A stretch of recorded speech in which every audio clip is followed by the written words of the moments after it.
అనకాపల్లి జిల్లా రావికమతం మండలం రావికమతం గ్రామంలో చెత్త పారవేయడానికి శాశ్వత స్థలం లేకపోవడం గత కొంతకాలంగా పెద్ద సమస్యగా మారింది. రోజు ఉత్పత్తి చేసే చెత్తను ఎక్కడ వేయాలో స్పష్టత లేక పంచాయతీ సిబ్బంది ఇబ్బందులు ఎదుర్కొంటుండగా ప్రజలు కూడా అసౌకర్యాలు పడుతున్నారు. ఈ నేపథ్యంలో గ్రామస్తులు పంచాయతీ అధికారుల మధ్య సమావేశం జరగగా తాత్కాలికంగా 10 రోజుల పాటు శ్మశాన వాటిక వద్ద చెత్తను వేయడానికి గ్రామస్తులు ఒప్పుకున్నారు. అయితే ఈ తాత్కాలిక వ్యవధిలో కొత్త డంపింగ్ యార్డ్ ఏర్పాటుకు చర్యలు తీసుకుంటామని పంచాయతీ కార్యదర్శి గ్రామస్తులకు స్పష్టమైన హామీ ఇచ్చారు. గ్రామస్తుల సహకారంతో 10 రోజుల పాటు శ్మశాన వాటిక వద్ద చెత్తను తరలించారు. శ్మశాన వాటిక పవిత్రత దృష్ట్యా ఇది అత్యవసర పరిస్థితుల్లో మాత్రమే అనుమతించామని గ్రామస్తులు అప్పట్లో తెలిపారు.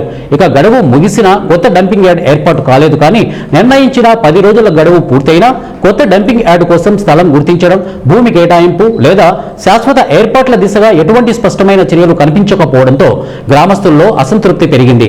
ఇప్పటికే 10 రోజులు సహనం చూసిన గ్రామస్తులు మళ్లీ అదే స్థలంలో చెత్త వేయడం సహించలేమని స్పష్టం చేశారు. గ్రామస్తుల ఆవేదన ప్రజలకు ఎలాంటి ఇబ్బంది లేకుండా సమస్యను పరిష్కరిస్తామని ముందుగా చెప్పిన అధికారులు మాట నిలబెట్టుకోవాలి. కానీ మళ్లీ గ్రామాన్ని ఈ సమస్యలోకి నెట్టడం సరికాదు అని గ్రామస్తులు ఆవేదన వ్యక్తం చేశారు. సత్యంతల్లి గుడికి కూడా కావలసిన రోడ్డు ప్రజలకి, నాయకులకి, పెద్దలకి అందరికీ తెలిసిందే. ఇదంతా తెలిసిన విషయమే. కానీ ఏ అధికారులు ఎవరు పట్టించుకోలేదు.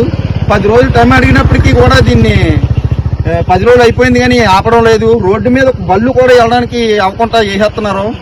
దీనివల్ల పశువులకి చాలా నష్టం జరుగుతుంది. ఈ గడ్డలో వేసి తోసేస్తున్నారు. ఆ కిందన చాలా పొలాలు, పాకలు ఉన్నాయి. ఈ చెత్త అంతా వెళ్ళి ఆ పొలాల్లో వరి పొలాలంతా పిడేస్తుంది.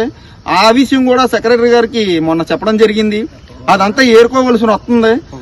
కాబట్టి ఇది ముట్టిస్తున్నారు. ముట్టిస్తే పొలాల్లోకి పెద్ద ఎత్తున బ్యాటరీ ముట్టుకున్నట్టు పొగంతా మామూలు వచ్చేస్తుంది. వచ్చేయడం వల్ల అది రైతులకి ఆరోగ్యం పాడవుతుంది. మీరి అధికారులు చెబుతున్నారు ప్లాస్టిక్ ముట్టించడం వల్ల, ఇలాంటి వంటలు తినడం వల్ల ఏదేదో క్యాన్సర్ అని ఇలాంటి రోగాలు వస్తున్నాయి అనేసి మీరే చెబుతున్నారు. చెప్పినప్పటికీ కూడా ఇప్పుడు మరి 100 మంది రైతులు ఇక్కడ వ్యవసాయం చేస్తున్నారు. ఈ పొగంతా పీల్చి వ్యవసాయదారులు ఆరోగ్యం పరిస్థితి పాడవుతే మీరేమన్నా రెస్పాన్సిబుల్ అవుతారా? దానికి మీరేమన్నా బాధ్యత ఇవ్వగలరా ఈ రైతులకి? ఈ 10 రోజుల టైం అడిగారు కాబట్టి వచ్చిన ట్రాక్టర్ని మేము ఈ రోజు అడ్డడం జరిగింది. ఇక్కడ మాత్రం చెత్త వేయడానికి అవ్వదు. ఈసారి కానీ చెత్త కానీ వేస్తే మేము పెద్ద ఎత్తున